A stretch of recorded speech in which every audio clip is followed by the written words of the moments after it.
Jim, can I get a little more drum in monitor 1? Yeah, there we go.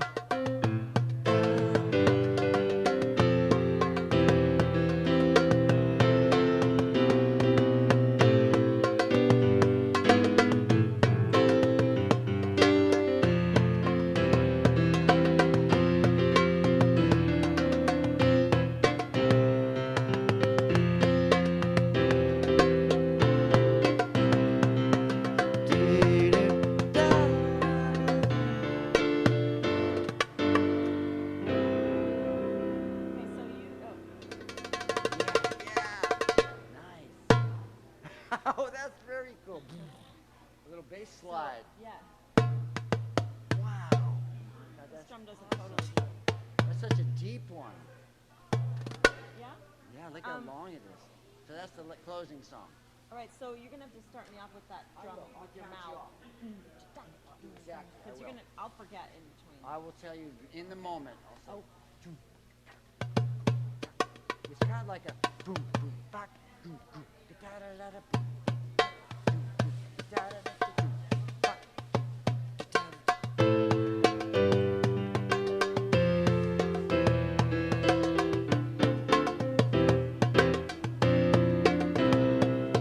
yeah, that's very cool. I could use a little more drum in my monitor. You could use a little more drum, Jim. A little more drum in monitor 2, monitor 2. The other monitor, a little more drum in monitor 2. Maybe what I'll do is I'll just move this up and back when I'm playing. What happens first? Guitar? Actually, that's a lot of moving because that's like 4 times you'd be playing drum, 3 times. 3 times I'm playing the drum? Yeah. And singing The opening, every time? yes. Okay. Yeah, so I just leave it set up. That way you don't have to move it. We can put a I little don't more. care other than because it's like, anyway, it's fine. Yeah. How's that? Fine. What about, and then one more. There's one more song. Okay. I've got, unless you want to play guitar on this one, Peace Like a River. It's kind of a fun song for guitar, but. What's the chords? I've got peace like a river. I've got peace like a river. I've got peace like a river in my soul. And it flows. Let's do the guitar. Yeah, let's do the guitar. It's E and A and B. Get out of here. You know B. Come on. B7? Show me. You know the one, this one. I don't. This one, you know.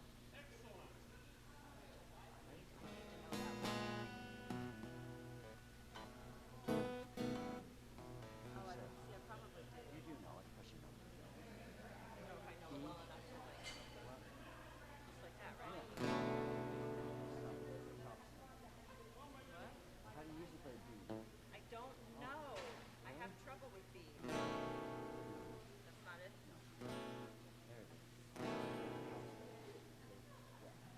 The bottom. Or you can just do this one here, you know, this one here. No. Just slide A up, take A and slide it up. There it is. Without this? You can get into that, or you can bar it. Bar it. Okay, so what are the other?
Joy like a fountain, I've got joy like a fountain, flows like a fountain, flows like a fountain.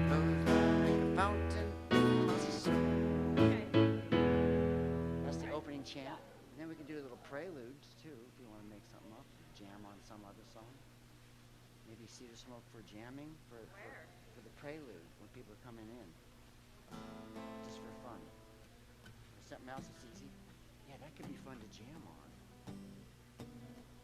Yeah, that's a great one to jam on. Right? And you can kind of hum it, goof around, just background music. A, B, A. A minor, C, G.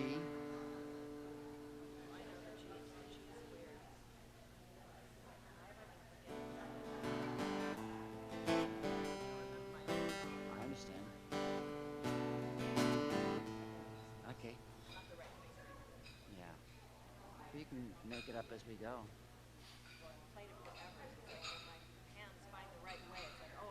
Oh, it's a muscle memory thing.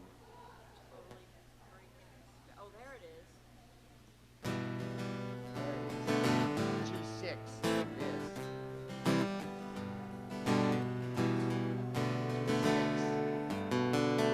It's got the sixth in it. Yeah, G6. I believe I survived all this time without knowing the sheet. It's terrible. Yeah, I believe it. Many musicians do.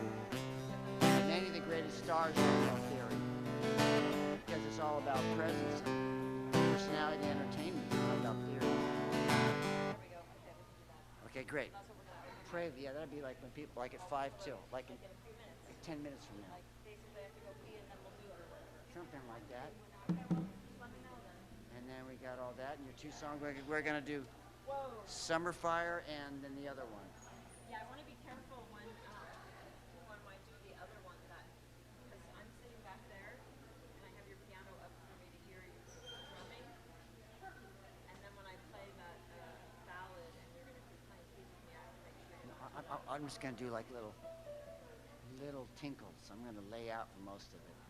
I'm just going to come in when it's obvious. It's okay, you can. I just want to make sure. Yeah, of course. We'll check it again right now. You want to check it right now? No? Okay. It's good for me while I'm sitting there with the drum. That's what I'm saying. Yeah, right. I need to hear it then. Right. And then here I need to hear it less. Right. Yeah. Just tell me if you need to. Just go like that. I can just come down a little. No, I got control here. Oh, good. That's easier. Oh, perfect.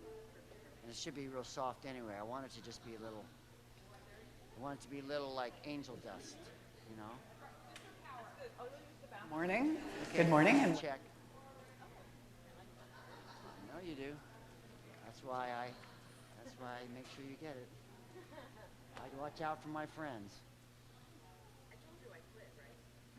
Quit music business. That's fine.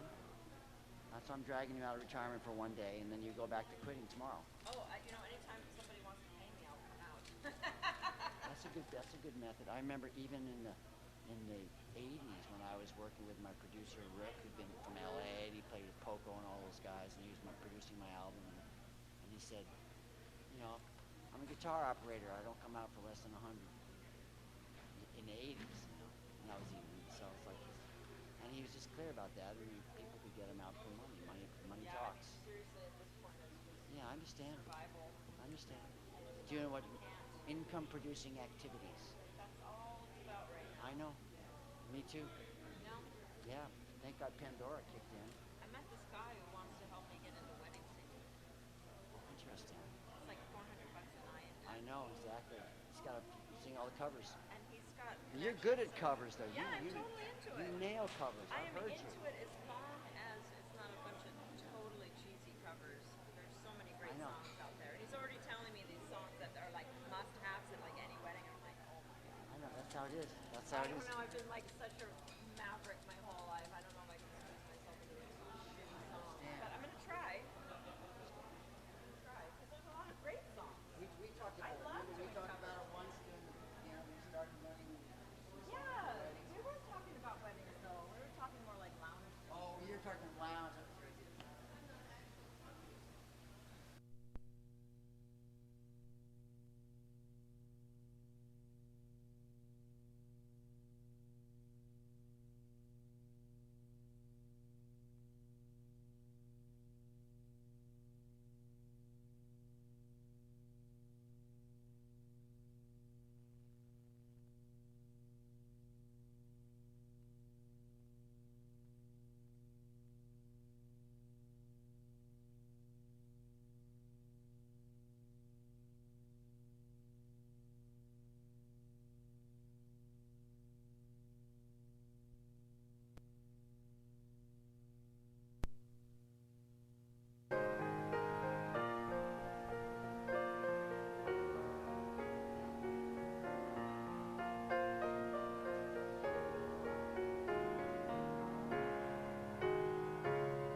definitely add more hands, okay?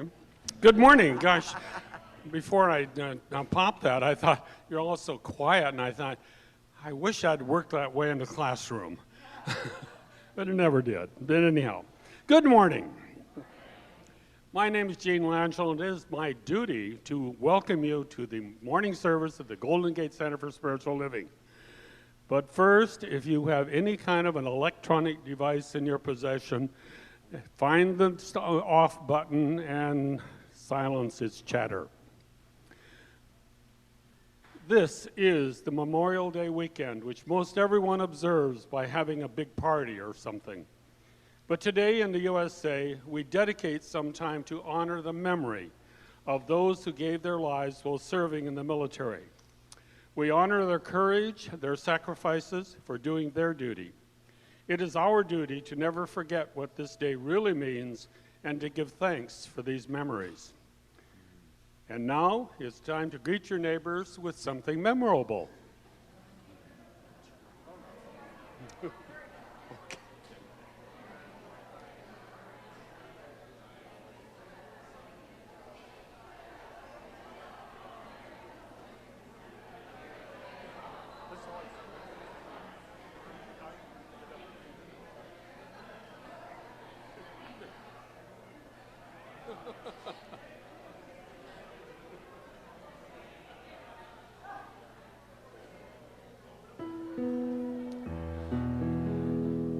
Okay, and now, let me just, will you pay attention to what Bodhi has to offer us in the morning? Yes, let's stand up and sing now. You know the drill.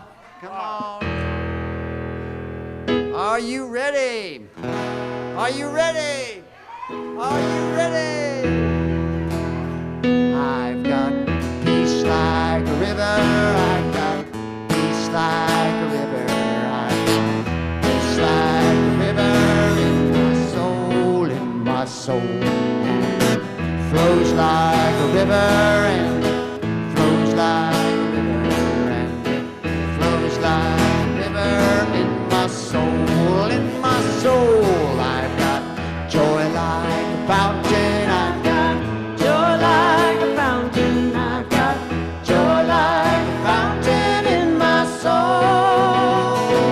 And it flows like a fountain and it flows like a fountain and it flows like a fountain in my soul. In my soul, I've got love like an ocean. I've got love like an ocean. I've got love like an ocean in my soul.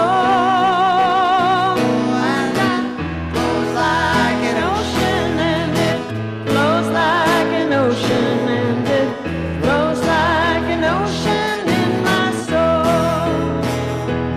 I've got peace like a river. I've got peace like a river. I've got peace like a river in my soul. And it flows like a river and it flows like a river. Flows like a river in my soul. In my soul.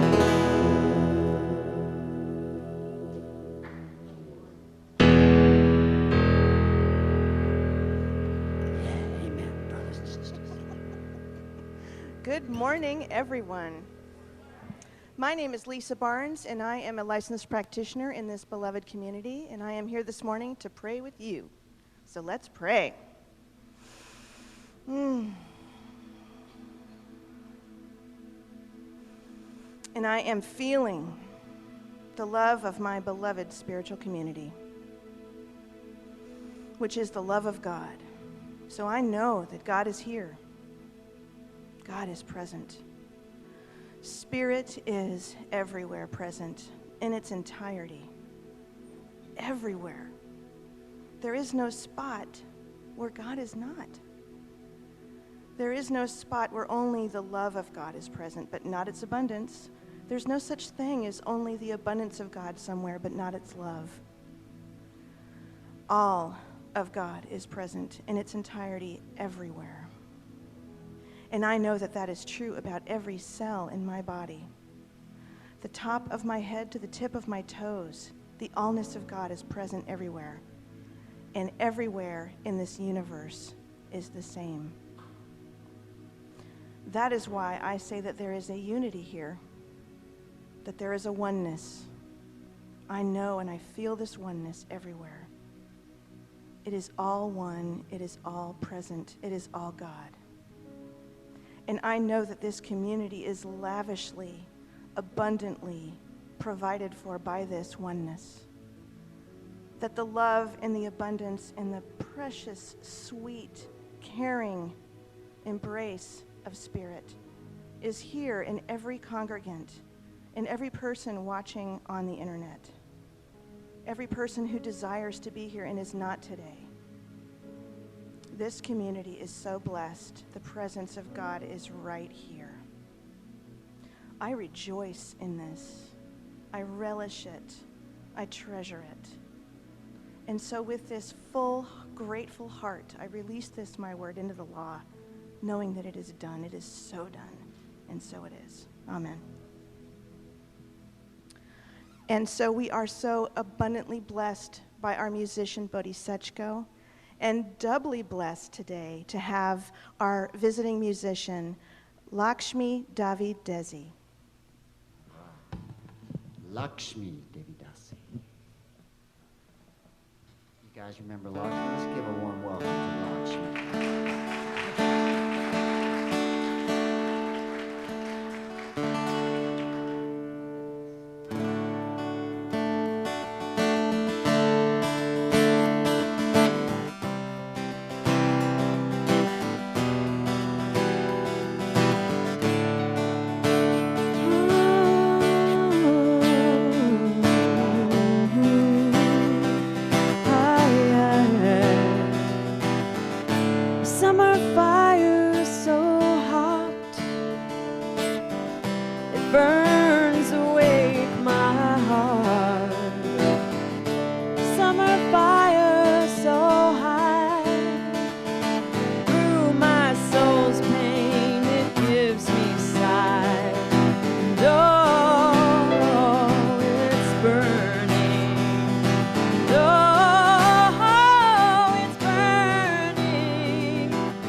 Me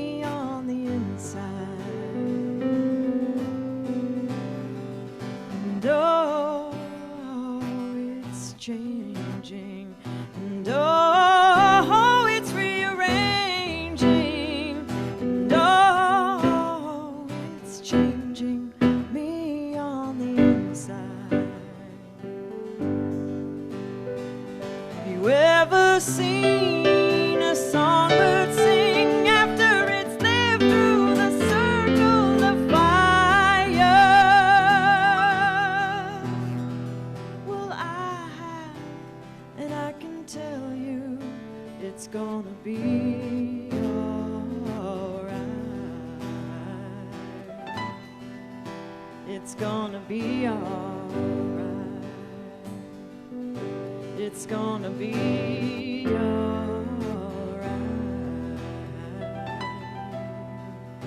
It's gonna be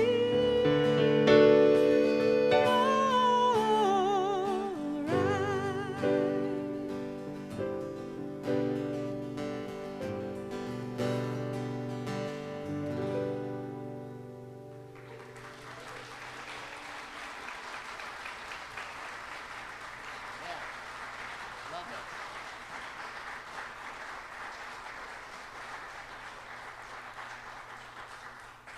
Thank you so much. Beautiful. Well, Reverend Carol Huntley, our senior minister, is not here today. She is in Scotland. Fabulous. And so today, we are so blessed to have Reverend Mary Murray Shelton here today.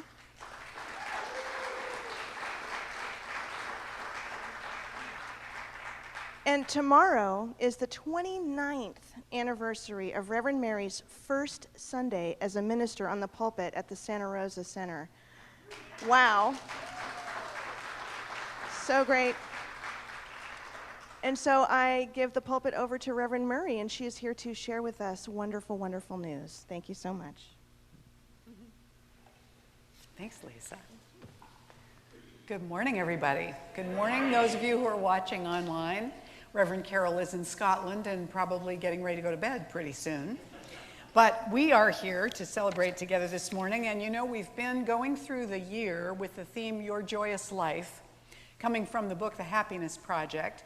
And for the month of May, we have the theme, Your Time is God's Time.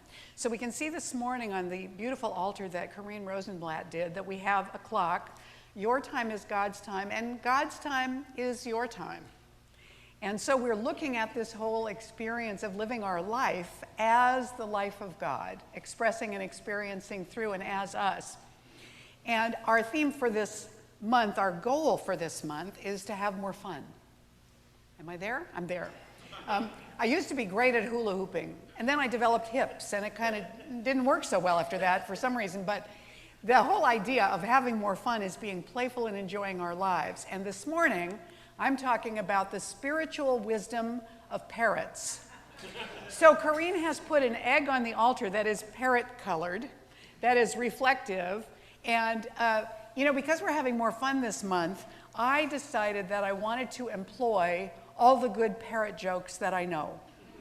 And what I discovered about that is that really parrot jokes have morals underneath them or little spiritual tidbits that we can take from them even while we're laughing. So I took 6 different stories or jokes about parrots to illustrate some spiritual truths this morning. And Elizabeth Austin has graciously appeared as my visual aid because she's wearing a scarf today that looks like parrot colors. So be sure you see Elizabeth this morning so that you can notice that she's my visual aid. So the 6 ideas that we're going to be talking about, and I'm going to boil them down to 3 at the end, are first, seeing can be deceiving. Second, interpretation shapes our experience. Now, you may think that your experience shapes your interpretation, and that is true at a certain point in our lives, but also what becomes more true as we get older is that our interpretation actually shapes how we experience our lives, or the way in which a particular experience impacts our lives. Third, prayers are not always answered in the way that we expect them to be, or in the form that we expect them to be in. That's important to know. The fourth thing is, you cannot fool the universe. We can sometimes fool ourselves, but we cannot fool the universe. The fifth is, the universe wants to help. You know, if the universe is expressing itself through and as each one of us, why would it not want for us the fullest expression possible, for the maximum expression of itself? So the universe wants to help. And lastly, love is always present. Love never ends. It is eternal, everlasting, omnipresent. You can't get out of it. It's always there. So these are the themes that we're going to talk about, the life lessons that parrots actually can express for us. Have I got your attention? Okay. So the first two I put into the category of point of view power. Point of view power. And the two lessons are seeing is deceiving and interpretation shapes experience. So the first story, seeing can be deceiving, takes place on a cruise ship. How many of you have been on a cruise? Very good. So you'll understand there are shows on cruise ships. This was a magician's show. And because the magician was serving on a cruise ship where every week or every 2 weeks there was a whole new set of people, he was a little bit lazy, and basically he just did the same show over and over and over again, which worked well except for one thing. The captain of the ship had a parrot, and the parrot had a perch in the showroom, and it was always there during the show. So what happened was that the parrot began to become familiar with all of the tricks. And after a while, he would holler out things at the exact opportune moment, like, "That's not the same hat," or "He's hiding the flowers under the table," or "Why are all the cards the ace of spades?" And as you might imagine, this really irritated the magician over time because all of his good stuff was being given away. So after a little while of this, there was a terrible storm at sea, and there was a shipwreck. And the magician found himself floating on a piece of wood from the ship in the middle of the ocean with, you guessed it, the parrot perched on the other end of the wood.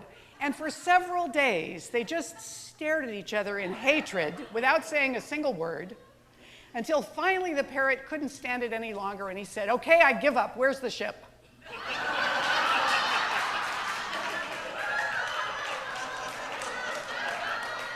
So seeing can be deceiving.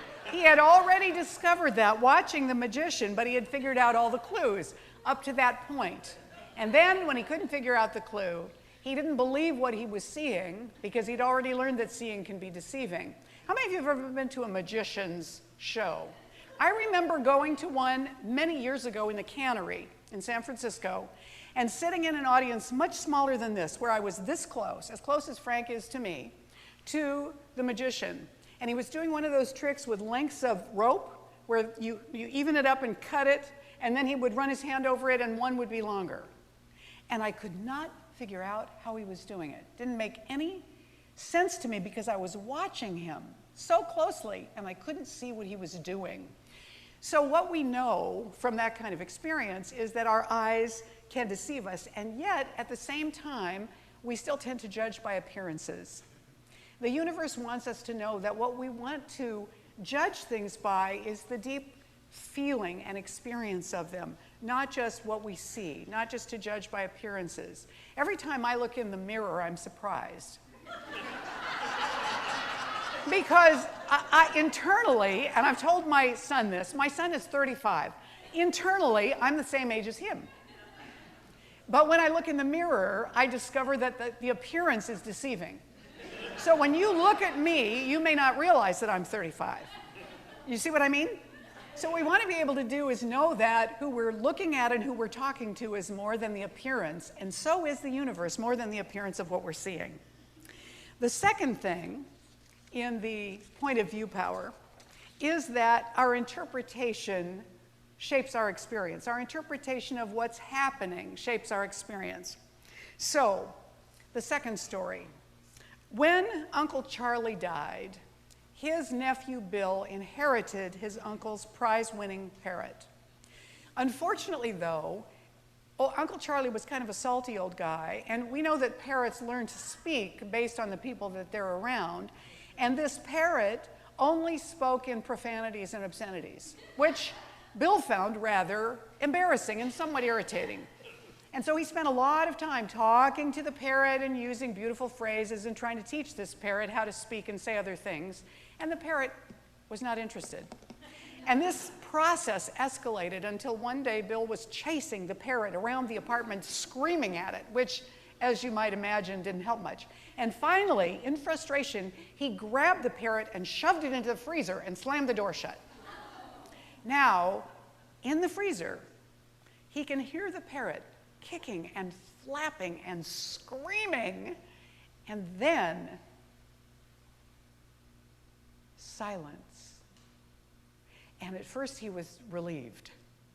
And then he thought, oh my God, what have I done? I've killed my uncle's prized parrot. And he jerked open the freezer door, and the parrot marched out into his arm, looked him in the eyes, and said, I want to apologize to you if my language has in any way offended you. I want to assure you that it will never happen again. And may I ask what the chicken did?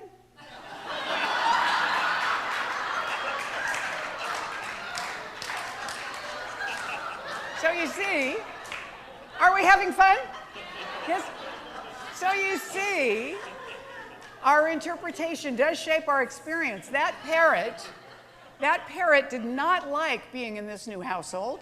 He thought he'd had it better with Uncle Charlie, and he wanted to be back where he had been before. But seeing a possible alternative, he could interpret his situation a lot differently. So when we project onto a circumstance or a situation that it has to be negative or bad because it's different than something we had before that we think we liked better, we sometimes influence our entire experience of that so that we're not able to take in the blessings that are actually there for us. Are you with me here so far? Yeah. So our interpretation of an experience colors our experience of it. And we want to be able to use our point of view well. We've been given the possibility of interpreting what we see and of giving it a meaning. So we want to know that what we see is not the whole picture, and that we have the power of taking a higher truth or a higher thought for the way that we're going to hold something that's happening. We want to go for the highest thought or belief we can take hold of. That's our point of view power. The other little one I'll give you as a bonus is that on Mother's Day one year, a woman's son sent her a prize-winning parrot for a Mother's Day gift. They didn't live in the same town, so he didn't hear from her on Mother's Day. And after about a day had gone by, he was so excited he wanted to call her and find out what she said. And he said, Mom, did you get the parrot I sent you? And she said, oh yes. His mother had grown up on a farm. She said, oh yes, it was delicious. And her son said, he was aghast. He said, you ate the parrot? And his mother said, well, yes. And he said, Mom, that was a very expensive parrot. It was hand-raised and hand-fed from the time that it was hatched. It had an English vocabulary of 450 words. It spoke 5 languages. And there was a pause, and his mother said, it should have said something.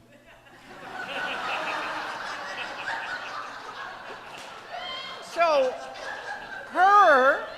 once again, her interpretation, being a farm-raised person, was that the bird was for eating. But her son's interpretation was entirely different, and that shaped their experience of what they thought was going to happen, okay?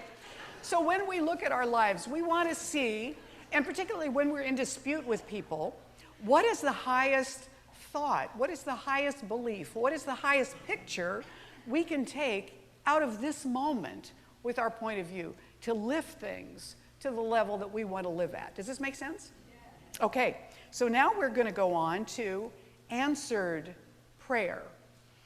When I teach, let's see, I'm going to have a drink of water here. When I teach classes, I often tell people that when they learn about spiritual mind treatment, they learn the words to use in our form of prayer, or how to structure a science of mind prayer.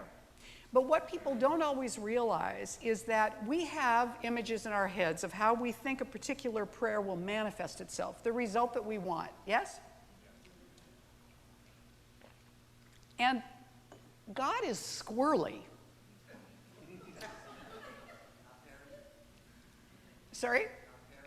Not parroting anybody there. That's my own. God is squirrely. not parody. Yeah, not parody. And so sometimes what we think the best form is to satisfy our desire or our prayer is not the highest and best form, and it shows up in some way that we didn't expect. Now, when we're basing our judgment on appearances, we might not recognize the manifestation when it comes to us because it doesn't look like we expected it to look. Instead, we want to pay attention to the feeling of the experience that we want. Because then, when that feeling manifests itself, we know that our prayer is beginning to be answered, even when the form doesn't look exactly like what we were expecting. Does this make sense so far? So a worried woman approached her priest, and she said, "Father, I have a terrible problem. I have inherited 2 female parrots recently, but they only know how to say one thing, and it's terribly embarrassing." And the priest, his curiosity was piqued now. He said, "Well, what do they say?" She said, "They say, 'Hi there, boys, want to have a little fun?'" The priest said, "Well, I can see what you mean. That is terrible. My dear woman, you do have a problem, but fortunately for you, I have a solution to your problem. I have 2 male parrots, and I have taught them how to pray the rosary and read the Bible. So here's what we'll do. You bring your 2 parrots over to my place. We'll put them in the cage with my parrots, and my parrots will teach them how to pray and read the Bible. And your problem will be solved." She said, "Great, wonderful, Father. I'm so grateful. That's exactly what we'll do." So a couple of days later, she brought her 2 female parrots over to the house, and they opened up the big cage, and they put the 2 females in with the 2 male parrots. And the 2 females, as was their habit, said, "Hi, boys, want to have a little fun?" And one of the male parrots opened his eyes and said to the other, "Put your rosary away, Frank. Our prayers have been answered."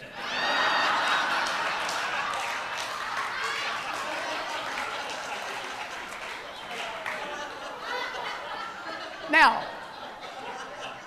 the form of the manifestation was not what the priest and the woman were expecting. It was not the prayer they were praying.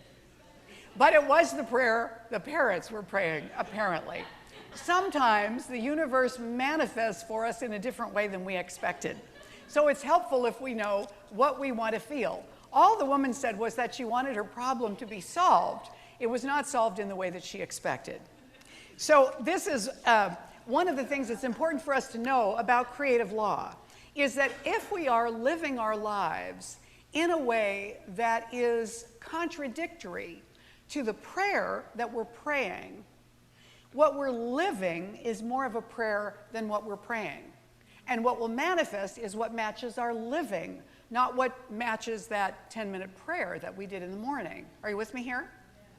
So we want to live from that larger level, live from that prayer all the time, every day, as much as we can, and let the prayer that we do reinforce it, knowing that what we're praying about is the experience we want to have, the feeling we want to have, the way that we want to experience it, not how it comes to us or the specific form. Does that make sense? Ernest Holmes talked about our faith and how interesting this can be, because he said, you know, the way that the law works is based on what we believe will happen. So now I want to get this right because this is probably my favorite quote from The Science of Mind from our founder, Ernest Holmes. He says, "Hence it follows that if we believe it will not work," this is the creative law, "if we believe it will not work, it really works by appearing to not work. When we believe that it cannot and it will not, then according to the principle, it does not. But when it does not, it still does, only it does according to our belief that it will not." I love that. It makes perfect sense. So we want to grow in our understanding that the universe is mirroring back to us our deepest beliefs. So when we see what's being mirrored isn't what we want to experience, we know that what we need to work on is our belief or our faith. And we need to begin to bring our belief to what we want to experience rather than what we fear, or rather than some form that we think would be a good idea, because what will match will come forth according to our living and according to our belief. When I first entered the School of Ministry, our dean at that time, Glenn Wood, Reverend Dr. Glenn Wood, used to say this: when you believe more in what you don't see than what you do see, what you do see you won't see, and what you don't see you will see. You see? You want to hear it again? When you believe more in what you don't see, this is your faith, not yet manifested prayer. When you believe more in what you don't see than what you do see, the current appearance, what you do see, you won't see. And what you don't see, you will see. You see? So I have to thank Dr. Glenn for that one, because I've always loved that, and it mirrors for me the phrase I just read to you from Ernest Holmes as well. So moving on is the idea, along with answered prayer, that you can't fool the infinite. You may be able to fool yourself, but you can't fool the infinite. The infinite knows what our beliefs really are and what our actions really are. So, a burglar broke into a house one night. He shone his flashlight around looking for valuables, and when he picked up a CD player to place it in his sack, a strange disembodied voice echoed from the dark saying, "Jesus is watching you." And he nearly jumped out of his skin. He clicked off the flashlight and he started waiting and listening. He didn't hear anything, so he clicked the light back on. He started to search for some more valuables, and just as he began to disconnect the wires from the stereo, he heard it again. "Jesus is watching you." And freaked out, he shone his light around to try and figure out where the voice was coming from, and he saw a parrot in a cage. He said, "Did you say that?" And the parrot said, "Yep, just trying to warn you." He said, "Warn me, huh? Who are you?" And the parrot said, quite seriously, "Moses." The man said, "Moses? What stupid kind of people would name a parrot Moses?" And the parrot said, "Probably the same kind of people that would name a Rottweiler Jesus."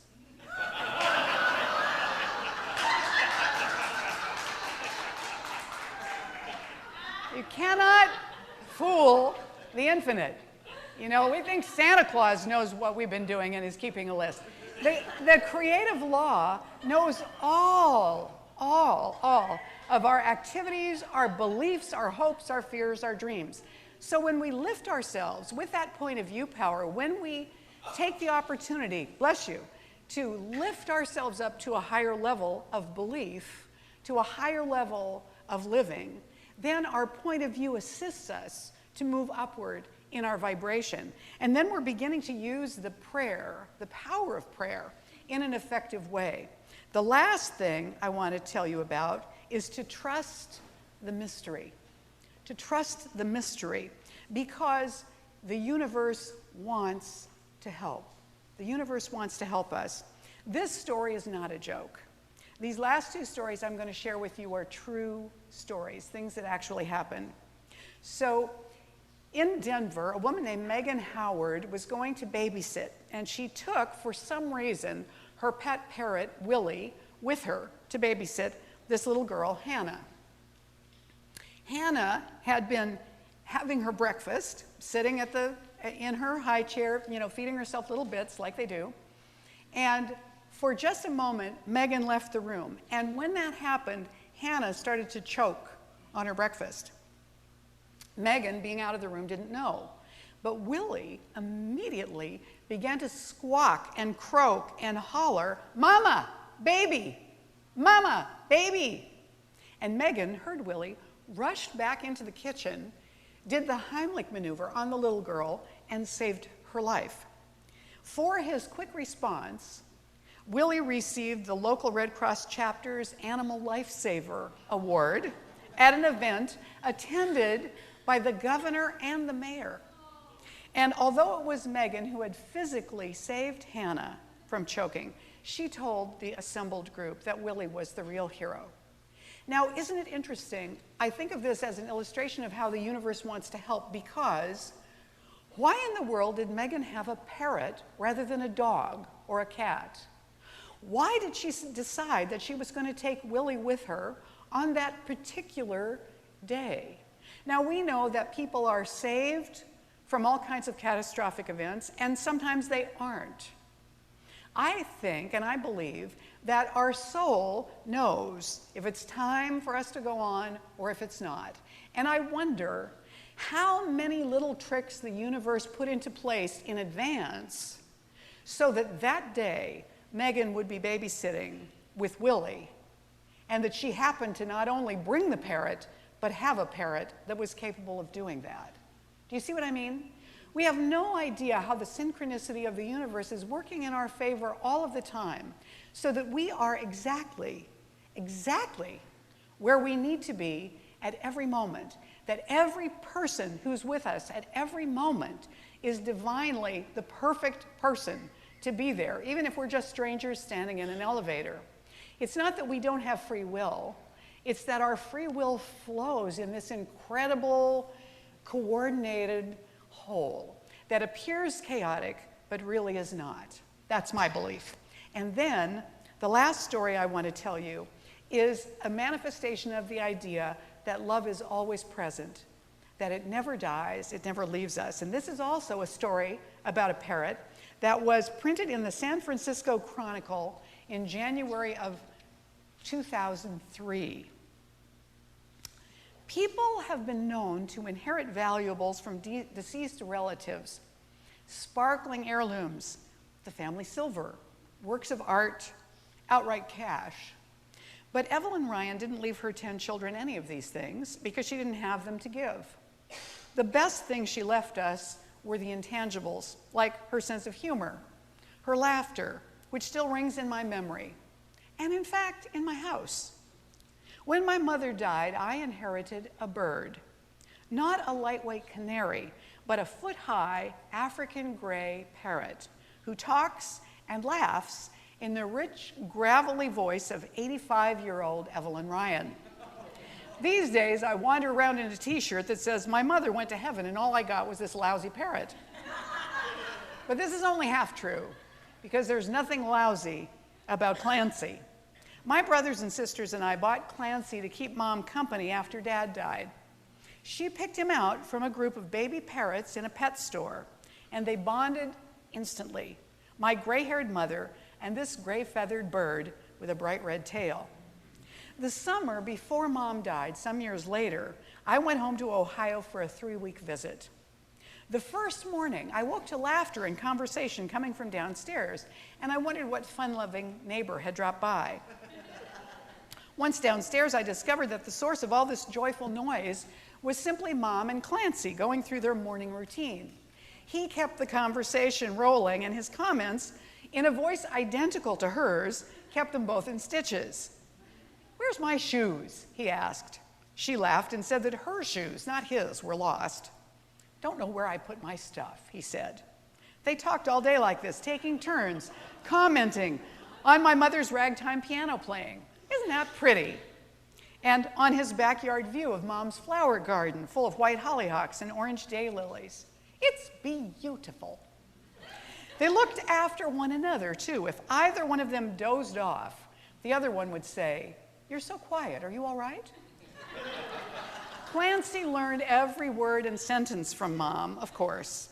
For years, she told him when birds visited the backyard, "Look at all the little birdies."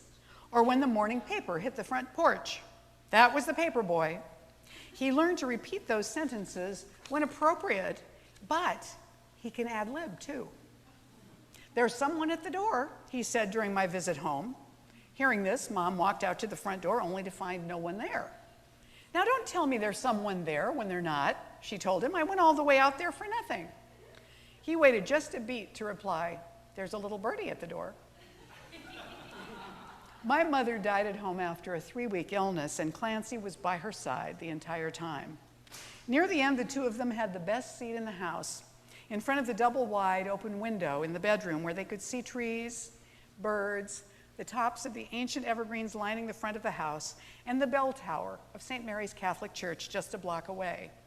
When the parish priest came to visit, Clancy was a surprise participant in the conversation, reducing what should have been a solemn event into unholy hilarity. Throughout the priest's booming recitation of the Lord's Prayer, Clancy shouted his own version, Good heavens! Good heavens! Good heavens! Those of us in the room somehow managed to stifle our laughter. But just as the prayer came to an end and as Father Ed delicately placed a communion wafer in my mother's mouth, Clancy yelled, "Oh, shh!" Clancy is now 17 years old, and we've been together for the past 4 years. It took him many months to forgive me for not being my mother. Short of saying, "What have you done with her?" he let me know I wasn't his first choice in companions. "No," he shouted whenever I came near. "Don't you do it." He became an expert marksman, flipping sunflower seeds at me with rat-a-tat-tat precision and taking canapé-sized bites out of the kitchen cabinets. But time seems to have done its magic, and now we banter back and forth, just as he and Mom used to do. The telephone rings, and he carries on his part of the conversation in the background. "Hello? Uh-huh. Okay. All right." When I eat, he says, "How's your food?" Several weeks ago, I dumped a basket of clean laundry on the floor to sort it, and he said, "Where's my shirt?" And best of all, 15 minutes into my first attempt at silent meditation in the living room, he called out from his cage in the kitchen, "You're so quiet. Are you all right?" I miss my mother more than I can say, but her loss has been lessened somewhat by the appearance of this avian doppelganger in my life. I carry Evelyn Ryan in my heart, of course, but always will. But I also suspect that she's still here, sitting up there on the perch underneath all those feathers. So these are the stories about the spiritual wisdom of parrots. I've given you 6 spiritual ideas, but I want to boil them down into 3. So seeing can be deceiving, and interpretation shapes experience, can be boiled down into choose the highest perspective. Choose the highest perspective, because that shapes our experience, and it allows us to move beyond merely judging by the appearances we see. The second 2 were that prayer may come about differently than what we anticipated, might be answered in a different way than we thought, and also that we can't fool the infinite. So we might summarize that by saying to know and feel your truth and to live from that. And then the last 2 that I shared with you were that,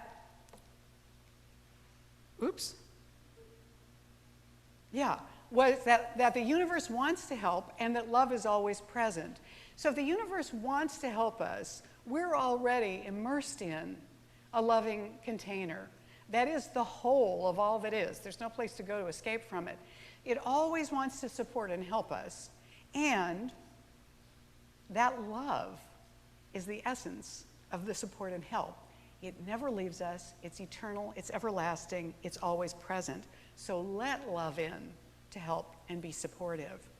So now when we take those principles out into the universe, what happens is that we live from that higher perspective where we know and expect that the support of the universe is behind us. We're not doing anything alone. That our prayers may surprise us sometimes in the way that they're manifested, but they will always reflect back to us where we're coming from truly and assist us to move forward by that reflection. So we're continually being supported by the universe in love.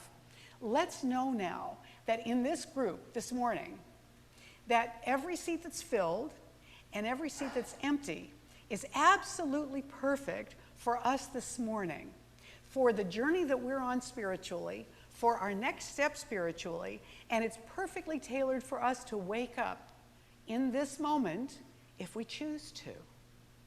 Think about that. Namaste.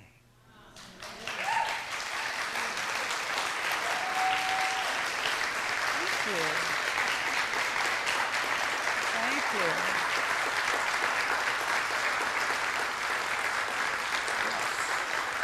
Thank you very much. Thank you.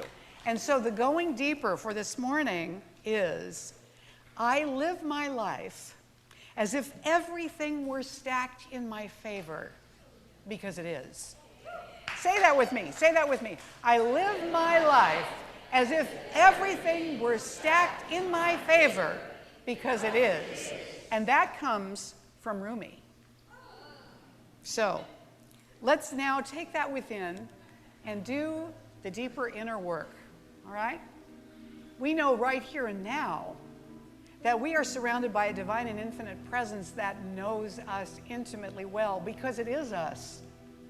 And so I know now for all of us that this deeper presence, this deeper identity of each one of us is being expressed through us and for us in the most wonderful of ways. And we are completely available to this manifestation of good in every form.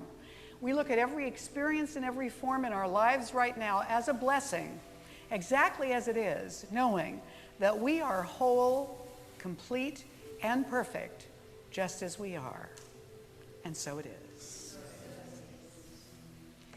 Going right into our special music with Lakshmi and Bodhi.